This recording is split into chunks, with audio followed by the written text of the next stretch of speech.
無論係進取完階段、副兵階段，同埋係升正兵嘅階段咧，都係好重要嘅時刻，都係一個唔同嘅進程，去學像主耶穌，更像主耶穌嘅重要階段。咁剛才就介紹咗進取完係咪？咁現在咧，我哋就係介紹副兵。咁副兵係乜嘢嚟呢？喺救世軍嘅體系裏邊，我哋將信耶穌、認信耶穌、認信耶穌係我嘅主，係我嘅救主，係一個階段，就叫副兵。但係將加入教會成為教會嘅正式會友呢，係另一個階段，係叫做募立為正兵。所以係有幾個階段。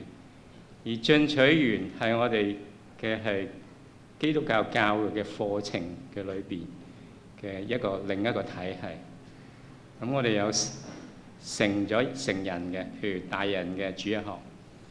咁但係我哋係中學級嘅主日學咧，我哋就係用咗係進取完嘅課程嚟到就係涵蓋晒，係包括聖經嘅課程嘅訓練，亦都係包括救世軍嘅歷史啊、救世軍嘅信仰立場宣言啊嗰啲嘅原則，會係融入喺進取完嘅課程嘅裏邊。咁現在我會先募立係一位副兵，係李錦元弟兄，我想請佢係先係站喺我嘅右手邊。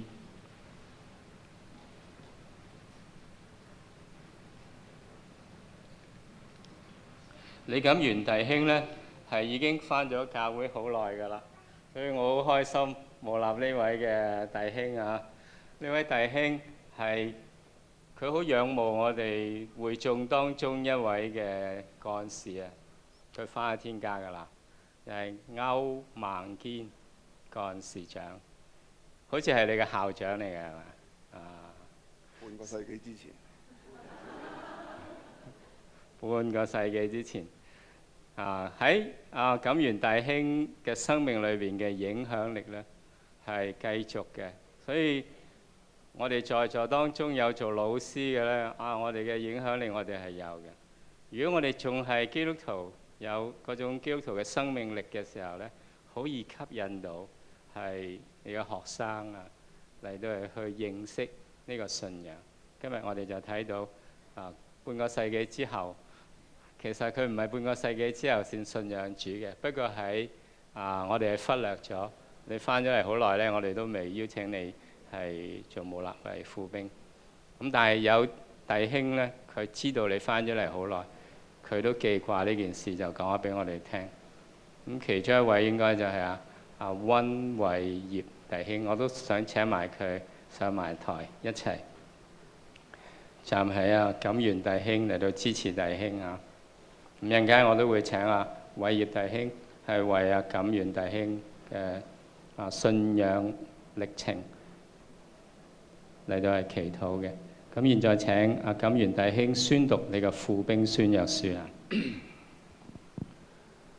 我李錦元因神的慈愛，藉他兒子耶穌基督的死，拯救我脫離了罪惡和他的權勢，使我成為新造的人，並被接納為救世軍九龍中央堂隊的副兵，每天依靠聖靈的能力過得勝的生活。好，錦元弟兄，我都願意送一節嘅聖經金句俾你，就喺彼得後書3章18節。你們卻要在我們主救主耶穌基督嘅恩典和知識上有長進。被募立為副兵係首要嘅階段，但係呢個係話俾你聽，有另一個進程。另一個進程就係向住被募立為正兵嚟到去進發。咁一陣間我哋都會有好多嘅弟兄，有好幾位嘅弟兄姊妹呢，係會被募立為正兵嘅。咁我哋都願意喺冇幾耐嘅日子裏邊，或者1年半載嘅裏邊我哋都睇到你嘅長進，能夠被募立為正兵。我哋現在請阿溫偉業弟兄為你祈禱下。我哋低頭祈禱，親愛的天父，我哋多謝你，我哋多謝你，因為我哋愛你，係因為你先愛我哋。我哋睇到你弟兄喺佢嘅人生裏邊，佢做咗一個好重要同埋好明智嘅一個決定。佢決定要係接納你，亦都係決定去跟隨你。我哋恭敬將你弟兄交在你手裏邊，求你讓佢對你嗰個信、對你嗰個愛係一直嘅不變。我哋都為著我哋在當中，我哋都可能會有啲嘅係經常翻嚟聚會嘅，無論係弟兄或者係姊妹，我哋都向你禱告。我哋知道，當我哋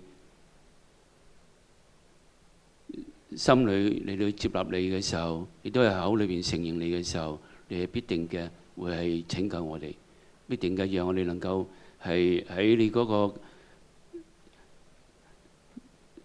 嘅生命冊裏邊有呢個名字。我哋願意為咗呢一班嘅弟兄姊妹向你禱告，求你亦都係用你自己嘅愛，用你自己嘅真理去嚟到去光照佢哋，讓佢哋能夠唔係單單嘅返到嚟呢度係嚟到聚會，亦都能夠真正嘅係心裏邊相信，口裏邊承認，願意接納你做佢哋個人嘅救主。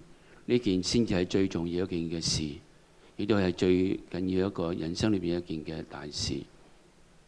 我哋紀念翻我哋嘅你弟兄，求你繼續嘅係保守佢，讓佢嗰個嘅信對你嗰種嘅愛係不變嘅，係繼續落去，亦都讓佢能夠係喺你呢一個嘅人生嘅道路上邊去蒙着你自己嘅愛同埋保守，讓佢能夠係喺你嘅恩典裏邊嚟到一路向前進。我哋咁樣祈禱喺奉耶穌名求，阿門。好，你弟兄，如果你願意係按照你嘅宣約書裏邊所講，係靠主嘅能力係過得勝嘅生活嘅話，現在請你係喺宣約書上邊係簽上你嘅名。